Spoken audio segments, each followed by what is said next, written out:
People say to me, it's too much. You can't be a great footballer. Josh, you can't have two businesses. Josh, you can't be an icon of Perth. This city needs a hero. And damn it, I'm going to give it to him. You're Juwan next to Don. You know what the fuck going on. Or maybe you don't, goddamn. So I'm bringing you a Josh Kennedy video, man. I'm about to tell you how I'm doing it. I'm gonna figure it out. Don't really know how I'm gonna do it yet, but we'll see how it goes.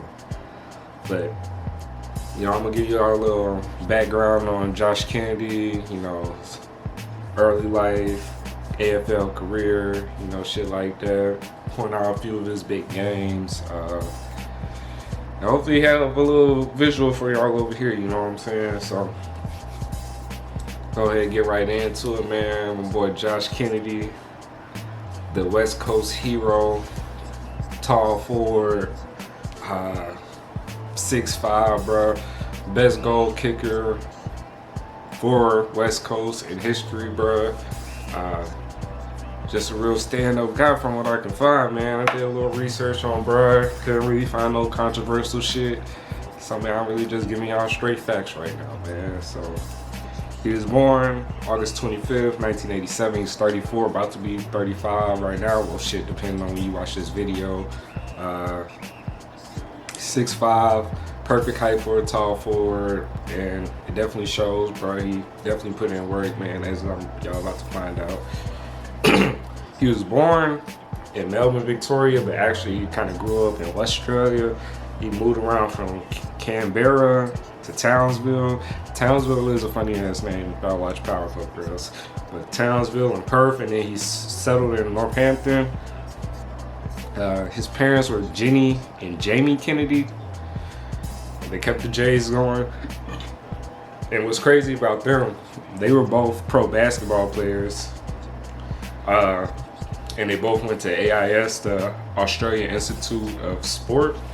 So they were like really good hoopers, I'm assuming. And when Josh Kennedy was coming up, it was looking like he was about to be a hooper, man. He made the under 16 state team for basketball. And I'm assuming he was pretty good, bro. He also made the under 16 for footy too, as well, for the Great Northern Football League, the GNFL. So I'm kind of confused on the order on this. I ain't gonna lie. So he went to AIS as well, but he also played for state. He was actually, before I get into that, he was actually the first the first son of two parents that went to AIS to go to that.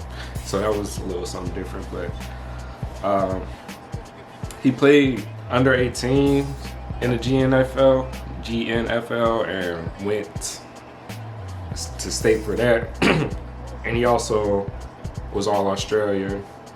And then he played for the Waffle in 2005. He kicked 6 goals in 6 games. He kicked 6 goals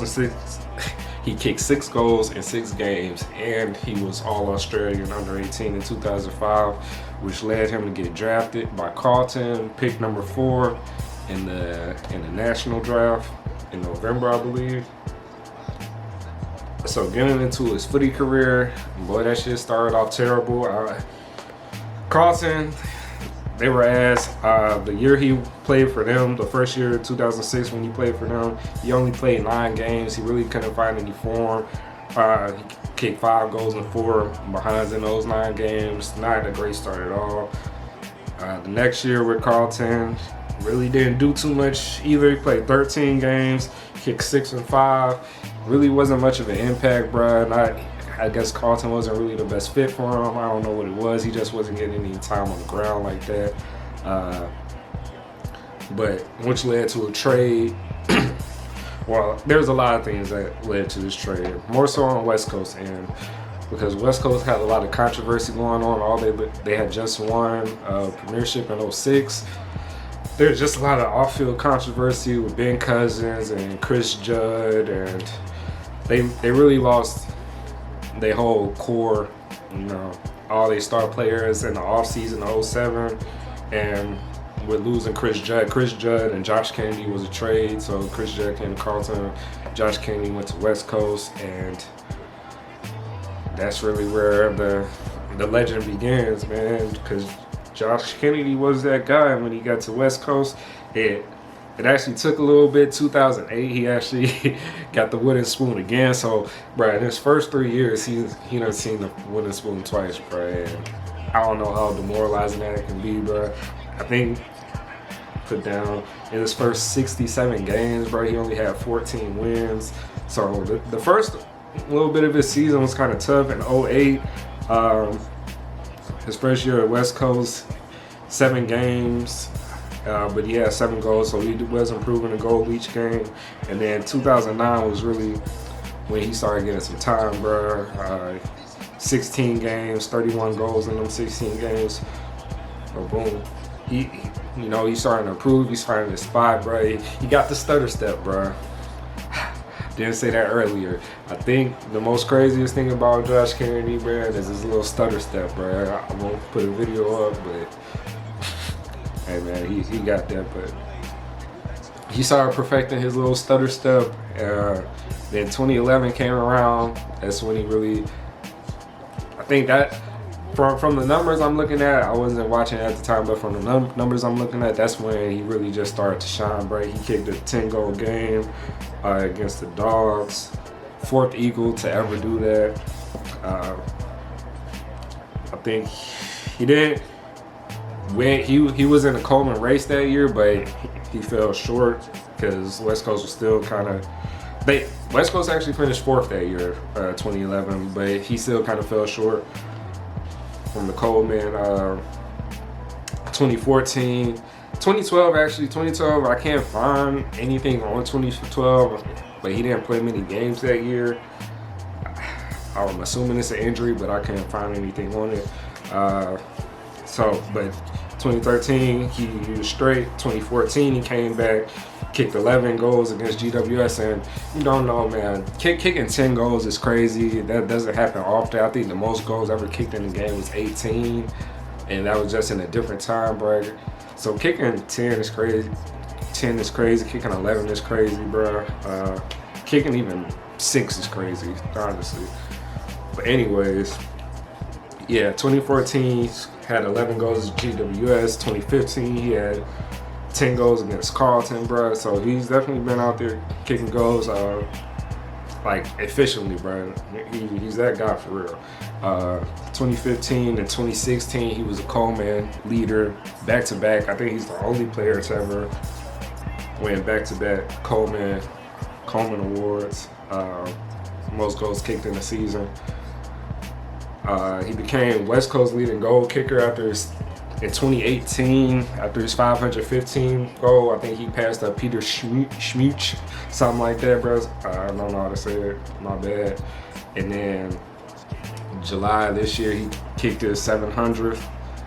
And then just this last weekend, he finished his career off in a home game, kicking 8 goals, bro. Kicking 8 goals. He had the most, best send-off in footy that I've seen so far, bro. 8 goals is great, even though they still lost that game.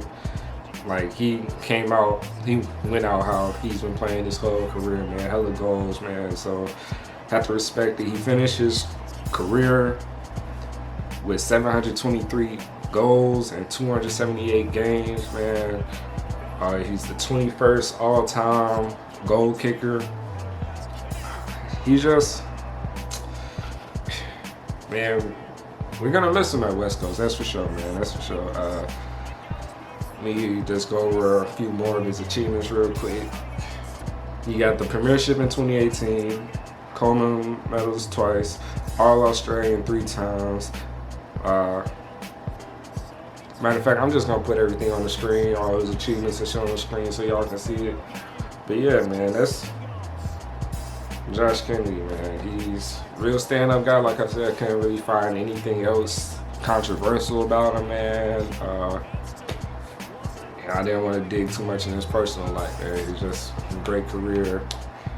And West Coast is really gonna miss him, man. That's for sure. But yeah, that's all I got to say about that, man. Until next time, y'all. Like, comment, subscribe. Matter of fact, all that YouTube shit, do that. Appreciate y'all. Till next time. Well, Josh Kennedy will be lifted up by his longtime teammates Shannon Hearn and Luke Shuey. A player who has given his all. He's given a farewell fitting of a champion. 50,000 fans say goodbye as the sun sets on a brilliant career. And Josh Kennedy says farewell.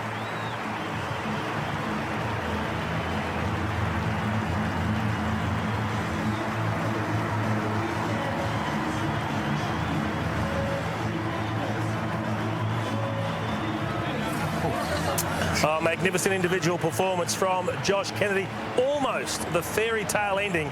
They just couldn't get the result. Adelaide a little bit too good. But an amazing day, 8 goals from the big man.